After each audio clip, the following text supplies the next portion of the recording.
Today I want to talk about middle income and my observations over the last 13 years. But I want to tie that up with a little visit that Lynn and I did after banging around the city and getting lost, Park Mall. So as you're listening to the Park Mall section, just observe the people as well and the amenities that they have available to them. Remember, when I'm talking middle income, I'm talking the ability to buy these cars and start a mortgage payment versus this massive poor level that they've got below.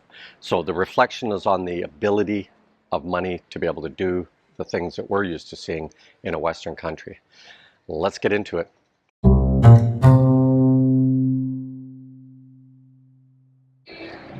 Lynn and I have been driving all over the city today. The way I get to know a city is I go get lost. So we went left and we went right and we went right and we went left and we got lost. And then we went right and we went right and then we went left and we got lost. And then we found our way to Park Mall. So I'll give you a quick look at Park Mall. It says it's a pet walk. It's a park with a mall. That is why it's called Park Mall. Okay, but guys, it's called Pet Walk. There's nothing but children in it. So that's where you take your pets, children, to play. Anyway, they've got a couple of nice grass areas here. They've got a full-on grocery store here. They got a Watson's here. They have lots of food. Lots of food. We'll have to try Carcass one day. It's milk tea. But right now we're going to go into Coffee Dream and give that a go. So let's go see what they've got. Welcome to Bose. No, it's not Bose. No, I didn't. Bose. Oh. Well, it's college student haven here. We've got all the people doing their homework. This is how you do your homework. Look, we got cookies. We got chocolate mud crunch. I couldn't even get that out. The cookies, and they got cakes, and of course all the classic stuff here. And dark chocolate. Cool. Which one do you like? I don't know. Or cookies? I gotta shut this off, guys. I have to make decisions. No, I hate Hallow. God. Hello. As you can see, guys, Park Mall's really nice. It's got lots of seating. It's cooler because of all the grasses and stuff. It's quite nice. We will spend more time down here, I think, exploring the various restaurants. But right now, Lynn has found the Filipino desserts.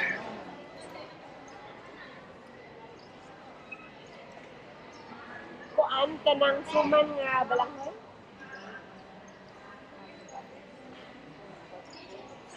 Oh, there's your turtles. Yeah. Turtle. But I like to buy that one. You have this bibingka. You know what? Katmon, bibingka, or nothing. Okay, guys, we're going to head in and get some all-important groceries. So what has been most notable to me in the last, especially 10 years, has been the increase in the middle income.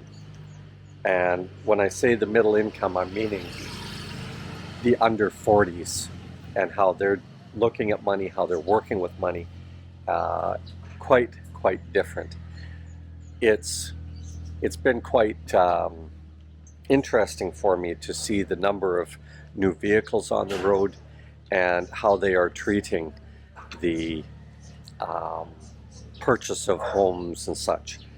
Now, I'm coming at this a lot from the birth to death in the same house scenario that I was witnessing everywhere when I first came here. And what I mean by birth to death is that grandparents were raising the children, the parents were off working, and that was, evident in Lynn's family, and as it was with probably many families out there, birth to death in the same house. But now what I'm seeing, especially Lynn and I, we got lost the other day. We're just driving around Cebu, deliberately getting lost to try and learn my way around Cebu City in the car.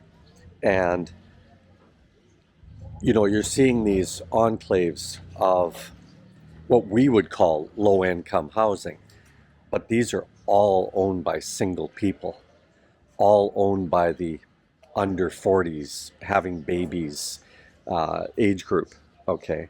And then the number of new cars, even here in Deca, never saw this when I was first coming here to Deca.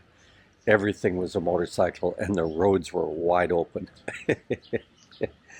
So, guys, there's a number of economic papers out there too, and of course, you know, I've been citing that a number of them are concerned about the OFW bubble bursting, and that could be, you know, part of the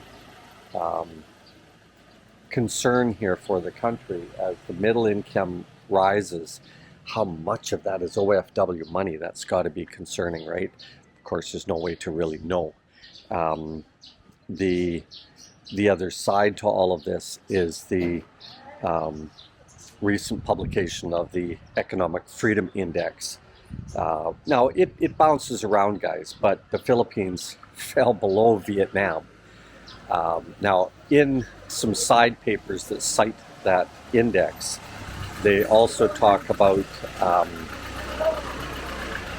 let that vehicle go by. They also talk about their personal freedom to be able to own land, etc., etc. So what was interesting for us, me most notably, this year was province life versus city life. And the city life, of course, is dramatically going up. Even in San Ramijo, the townhomes and that type of thing are being occupied by the younger generation. But the older generation is selling off these big chunks of land and everything to the bigger money. And, you know, that part's got to be a little concerning, because we never saw anybody buying bigger pieces of land and doing development on them or anything like that. So, you know, corporate people, corporate groups, there's a lot of groups here, guys. You know, 4 or 5, odd numbers kind of ideal. Group of people getting together, pooling their money, and then start the process of purchasing land, starting businesses, whatever it might be. But what I did notice is that the middle income is starting in the cities, it's buying their vehicles, and even the middle income in the provinces, they're not buying the big pieces of land, they're going into the rack 'em, stack 'em, pack 'em, Deca type homes and that type of thing. But they are owning their own home now. And so that is quite a difference. Also, when we were traveling in the past, you know, 10 years ago type thing, because I've been going back and forth for 13 now, there's motorcycle clubs now, so they're traveling up and down the island on the weekend for things to do, which of course is creating tourism, you know, local-based tourism, which is a good thing for the country.